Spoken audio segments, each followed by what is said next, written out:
été envoie grave. C'est pour moi un grand plaisir de m'adresser à vous ce matin pour vous souhaiter très cordialement la bienvenue. À l'occasion de la première édition de la Journée de l'excellence et du partenariat. Cet événement, qui est une fête, nous permet de célébrer l'excellence, marquer notre solidarité aux anciens, mais aussi de magnifier nos partenariats. Le thème, l'impact du partenariat dans les performances scolaires est révélateur de cette volonté d'adopter le partenariat comme un levier sur lequel l'IEF de Guédiawaye compte s'appuyer pour développer des initiatives novatrices. Afin de bâtir cette société éducative, socle de la politique publique en matière d'éducation et de formation. Enfin, je ne saurais terminer sans remercier toutes les femmes, tous les hommes, particulièrement les membres du comité de pilotage et les partenaires qui ont œuvré inlassablement pour que cet événement, qui a longtemps hanté nos esprits, soit aujourd'hui une réalité.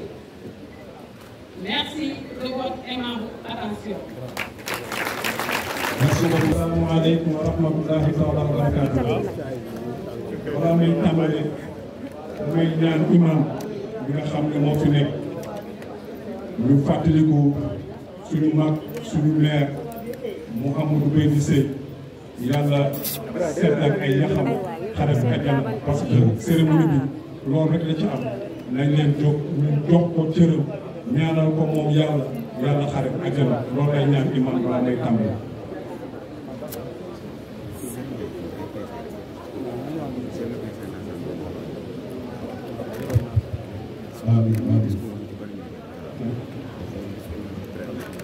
amin defal ko ñun ñëpp fatiha ak benn xul wallahu ahad salatul fatiha yéena ko Beydi Seye loolu la wax di am mbégte ak vraiment contentement bu baax a baax ci cérémonie bi ak taxawaay bi nga xam ne moom laa fi taxaw man parent d'élève kese la bu nekk ci benn école di jàppale waa école ba représente fa parent d'école ba parent d'élève bu koy wax école Pikine 18 ñu xaw ma faa xaw a ràññee ci sama ñàkk solo ne ma yow yaay jiite tamit comité de gestion yi nekk ci biir Ndiarème Limamoulaye si sama ñàkk solo boobu tamit moom IEF mu xool ma wóolu ma wala ma ci comité d'organisation bi nga xam ne moom moo mettre en place cette excellente journée ma ko ci juróom bu baax di ko sant maa ngi ci tàmbali bi nag di nuyu préfet di nuyu monsieur le maire Ahmed Aïdara nit ku baax di nuyu tous les maires yi nga xam ne ñoom ñoo teew fii nga xam ne ñoom ñoo nekk en partenariat ak IEF ba journée bi taxaw képp ku nga xam ne def na sa loxo ñun ngeen ko defal ñun parents d'élèves yi ñu ngeen si gërëm di leen sant di wax sama doom yi nga xam ne ñoom la ñu jàngal ñu leen di jàngal ba nit bi ñu jël ay référence teg ko ci seen kanam pour ngeen roy ci ñoom ñu moo waral journée bi ku mel ni feu Mamadou Beydi Seye ku mel ni Oumba Gawlo Seck ku nekk xam na xale la wante lépp lu nga xam ne def na ko ci biir Sénégal nit ñi teg nañ ci seen bët keroog bi ñuy toog di waxtaan kan la ñu def suñu parrain kan la ñu def suñu marraine waxtaan nañu lu ne wax nañ ko waaye mënuñu gën Mamadou Beydi Seye Malick Sy wax na fan la Mamadou Beydi Seye jaar wax nañu fi Oumba Gawlo xam nañu daal ay nit lañ nga xam ne dañu doy sëkk si exemple pour mu suñu doom yi nga xam ne ñoom la ñu yaakaar ëllëg ñu egg ci yoon. am na benn anecdote bu nga xam ne dinaa ko wax tamit parce que kooku tamit kilifa la nekk ci biir dëkk bi muy Ahmed Aïdara li mu nekk nii maire am na ñu nga xam ne jaaxal na leen mais am na ñu nga xam ne jaaxalu leen Ahmed Aïdara li mu war a def daf ko def yàlla suturaal ko mu mérito nekk maire bi liggéey fii ñu taxaw nekkul woon terrain de football lu nekk def nañ ko fi lu nekk organisé nañ ko fi saa bu nekk avec ay dara ay daalu caraxam jiinam déraa bi ak lakosam tricot bu weex foo wëlbatiku da nga ko daan gis si activité yi fii ñu nekk ñuy def tey bu nekkee maire Guédiawaye une la mairie dana ko yàlla jàppale oyofal ma yem mais ñi fi teel yëpp ku si nekk bi ñu jógee def délégation dem seeta la da nga wax sa bopp ne man maa ko waroon organiser ngeen organiser ma ko dinaa def sama kéemtalaay kàttan te loolu ñu waxoon ñu def délégation seeti la ku si nekk li nga war a def si journée bi def la ko amul kenn nga xam ne bàyyi ko ñëpp seet nañ ne ñëpp jël nañ seen engagement tey IEF li mu ba démb dafay tiit mais tey gisee nii dina xam ne li muy def yàlla fay na ko xolam yàlla fay na ko yéene ak inspecteurs yi mu àndal enseignants yi mu àndal principaux de collège ñëpp seen xol seet na parce que xam nañ ne lii nii du lu yomb lu doy waar la lu nga xam ne kenn mënu ko qualifié ñuy gërëm aussi enseignants yëpp ak inspecteurs yi yàlla da leen yàlla doon sutura sama njaboot yi nga xam ne yéen dañuy sargal tey na ngeen gën a góorgóorlu xam ne lii nii yomb nekk sa ay morom ñëpp di jàng ñu ràllee la si di la teral sa kanam morom loolu ñëpp lay encouragé ñu fi nekk encouragé na leen ñi nga xam ne dab si ñun dinañ góorgóorlu pour la prochaine fois ñu bokk di ñaan parents d'élèves ñu ngi jëm CFE examen yi ñu def ci biir dëkk bi y a beaucoup de problèmes ay problèmes yoo xam ne dañ ay règlement la ñu tegoon suñu doom yi jalgati règlement yi ba am na suñu bari yoo xam ne ils risquent de perdre leur li ñu jàngoon lépp commencé da nar a dem ci neen te ñoo ko teg seen bopp nañu moytu lu ñu tere nañ koy bàyyi ma ñaan parents d'élèves yi nañu góorgóorlu xale yi nañu bàyyi téléphone sa kër ga lépp lu ñu tere ci salle d'examen yi nañ ko bàyyi gudd naa trop maa ngi leen di jéggu di leen baal asalaamaaleykum wa rahmatullah.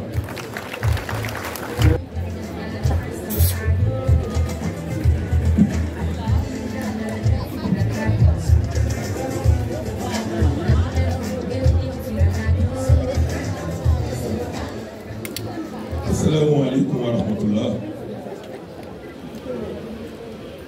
Merci beaucoup, monsieur Sy.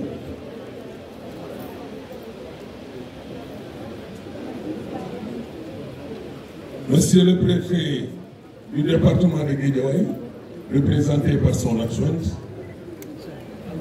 messieurs les sous-préfets des arrondissements de Sam Notaire et de Wakhinane Nimzatt, monsieur l'inspecteur d'académie de Pikine Guédiawaye, monsieur l'inspecteur de l'éducation et de la formation de Guédiawaye,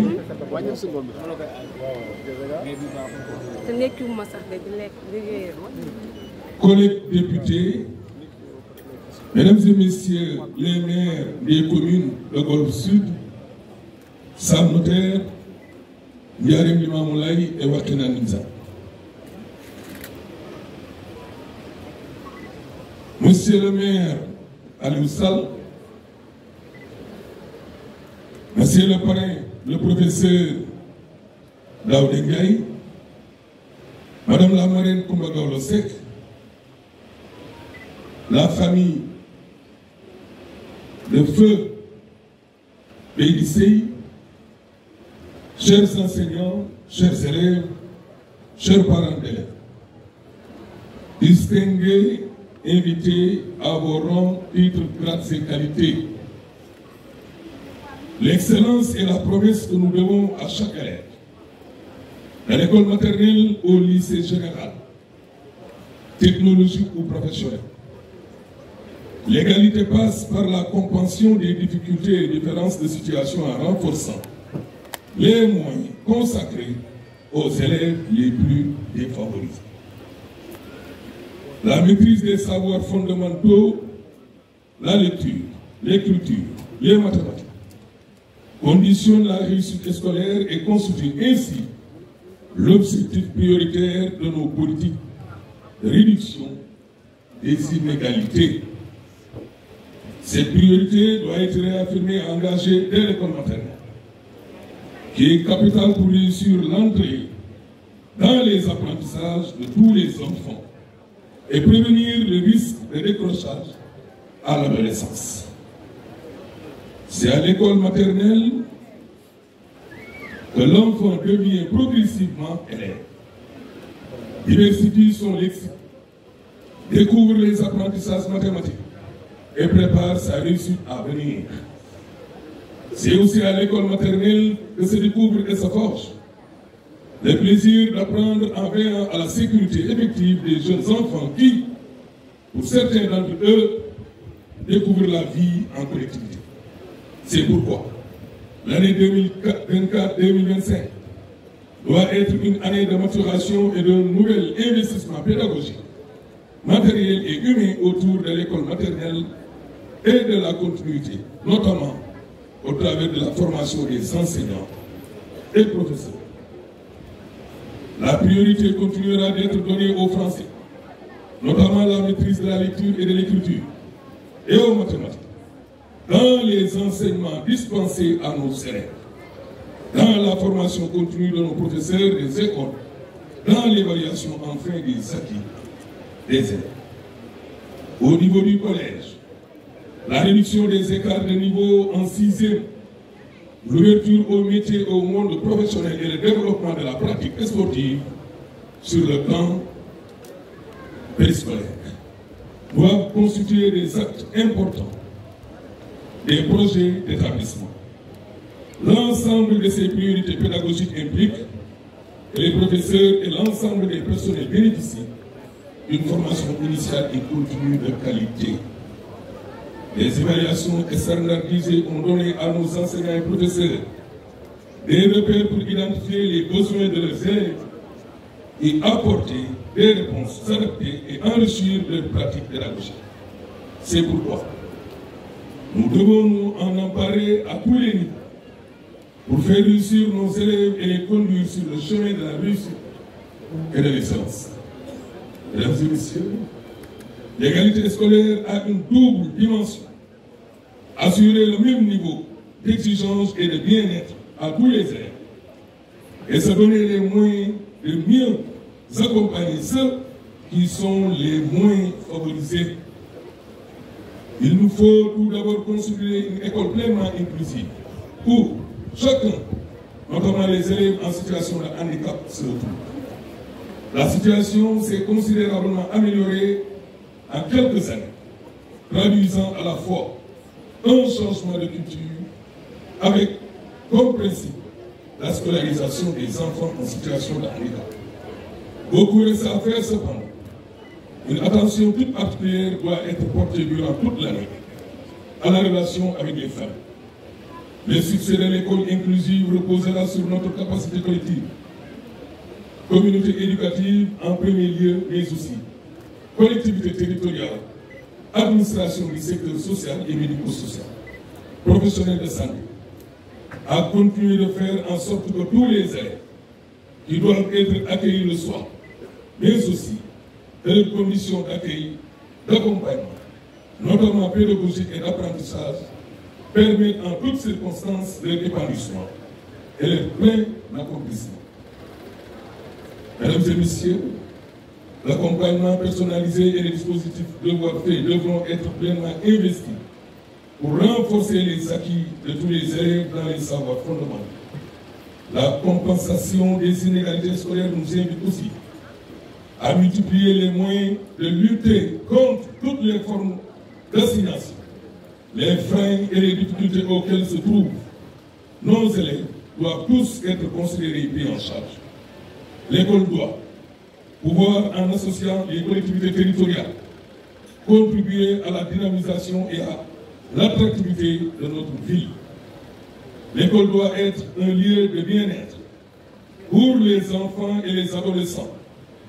Chaque élève doit se sentir accueilli, encouragé dans ses efforts et ses réussites et préserver des discours dévalorisants de toute forme de discrimination ou de violence et du fléau du harcèlement.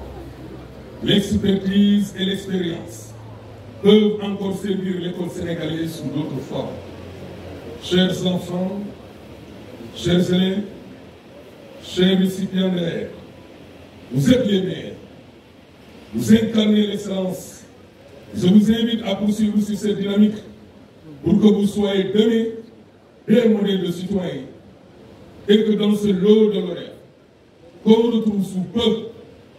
des hauts cadres de la République du Sénégal.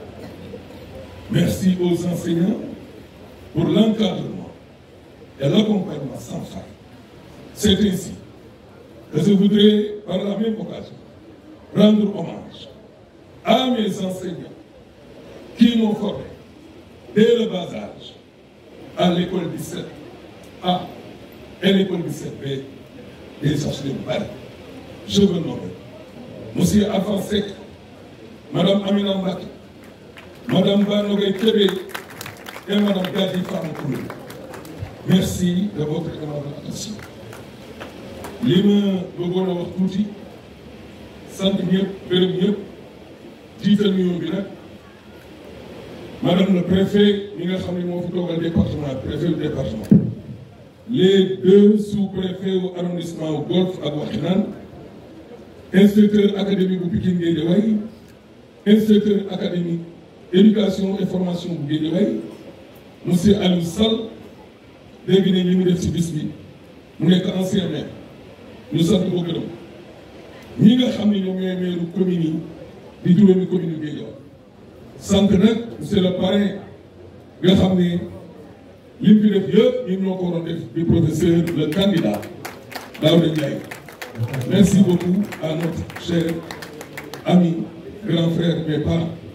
Daouda Ndiaye kon Guédiawaye bu di merci. sant tamit bu baax waaye professeur Daouda Ndiaye. sant tamit bu baax madame la marraine de Coumba Gawlo Seck son excellence l'ambassadrice ñu ngi lay sant di la gërëm école bii ma tudd